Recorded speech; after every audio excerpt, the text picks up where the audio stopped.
Hey everyone, and welcome back to The Explainer. Today, we're taking a seriously mind-bending journey. We're going to leave behind the cheap parlor tricks, ditch the crystal balls, and dive straight into the cutting-edge biological science and wild AI tech that is literally turning science fiction into reality. We are talking about mind reading. So let's just ask the ultimate question right up front. The one that's captivated humanity for centuries, right? Can we actually read minds? In this explainer, we're going to separate the myths from the facts. We'll figure out if telepathy has any real basis, discover just how scarily predictive our own human instincts really are, and look at the actual hard tech that's decoding our thoughts right now. Chapter 1. The Myth of Telepathy. To understand where we're going, we first need to look back at the long history of humans desperately trying and entirely failing to prove that magical, supernatural telepathy is a real thing. Because, historically, the scientific pursuit of mind reading has always hit a massive brick wall. Back in 1882, a guy named Frederick Myers first coined the term telepathy. And by the mid-20th century, scientists were absolutely obsessed with Zener cards, the cards with the stars and the wavy lines. But the moment they strictly removed all visual and auditory cues, success rates plummeted right back to pure chance. The idea even got the Cold War treatment. Seriously, Soviet atomic scientists put two people in heavily lead-lined rooms, 10 kilometers apart, trying to transmit thoughts without a single neutrino getting through. And the result? Total, absolute failure. So you might be wondering, if telepathy isn't real, how on earth do psychics do it? Well, it's pretty simple actually. They aren't reading your mind. They are just master psychologists. They use something called the Barnum effect. Basically, they spout vague facts that feel super personal to you but actually apply to almost anyone. Combine that trick with cold reading and carefully watching your tiny subconscious micro-reactions, and you get a really powerful illusion. It's not a superpower, folks. It's just a virtuoso performance of deception. Moving on to Chapter 2, Biology's Secret Mind Readers. Now that we've totally dismissed the magic tricks, let's look at the very real biological mind-reading hardware that is built right into our own heads. Have you ever had a super strong gut feeling or intuition about someone the second you met them? Well, neurobiology calls this System 1. It's a lightning-fast, totally subconscious process that scans your environment without you even realizing it. It instantly matches your current situation with literally millions of templates stored in your long-term memory. So your intuition isn't some mystical gift. It's a highly evolved, insanely efficient survival tool that rapidly predicts what's going to happen next based on your deep underlying experience. But the real star of our biological mind-reading kit? The mirror neuron. Discovered in macaque monkeys back in the early 1990s by Giacomo Risolati, these are just incredible brain cells. They fire both when you do something and when you simply watch someone else do that exact same thing. It's the literal neural engine behind empathy and imitation. It's how your brain naturally simulates what others are feeling, allowing you to intuitively understand their intentions.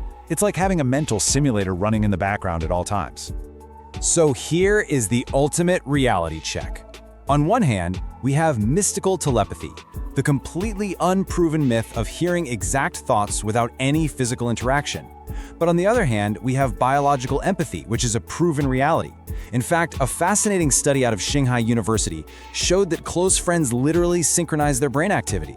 Their brains become so highly tuned to one another that they can actually predict each other's behaviors and intentions, like knowing exactly what product your friend is going to buy before they even do it.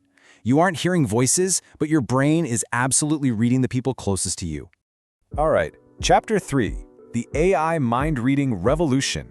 Hold on to your seats for this one, because we are pivoting from biology to hard tech, where artificial intelligence is literally stepping in right now to decode our inner thoughts. The rapid evolution of this technology is just staggering. It really wasn't that long ago that decoding brain signals meant you needed highly invasive, dangerous surgical implants, and all we got out of that intense process were single words or at best very short sentences. But today, we're using completely non-invasive fMRI and MEG scans to produce a continuous stream of text and imagery. The accuracy has jumped so much that modern AI can accurately reconstruct imagined speech and even describe the exact content of a video someone is silently watching. It's wild.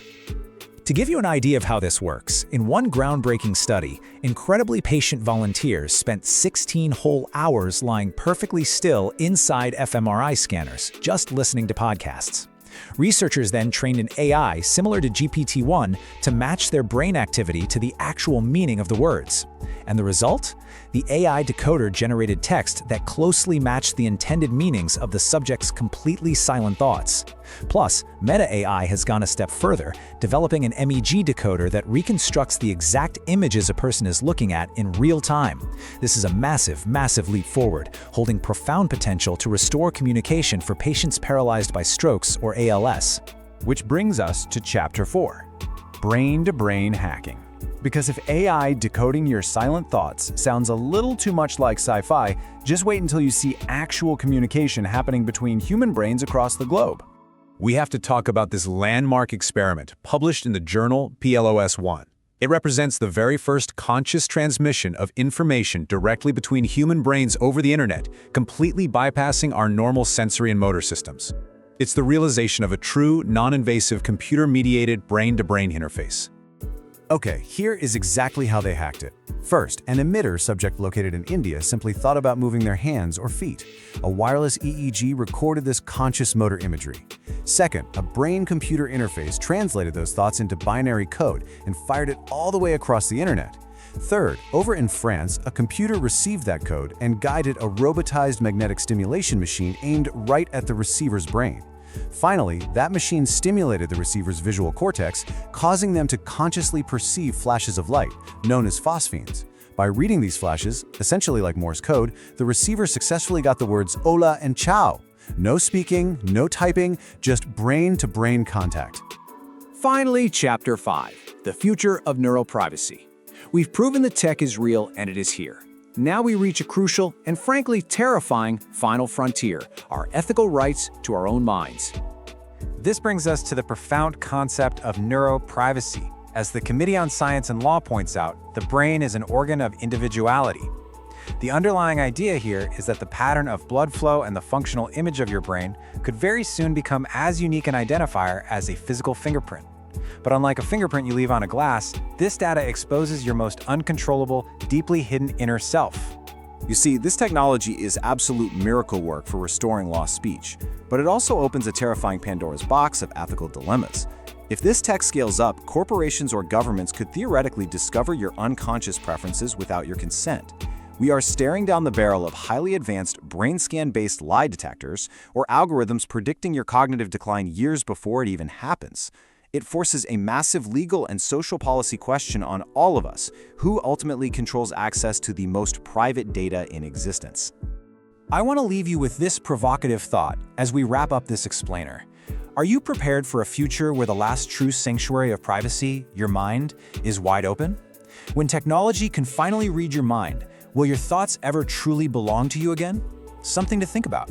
Thank you so much for joining me on this deep dive. Stay curious, stay focused, and I'll catch you in the next explainer.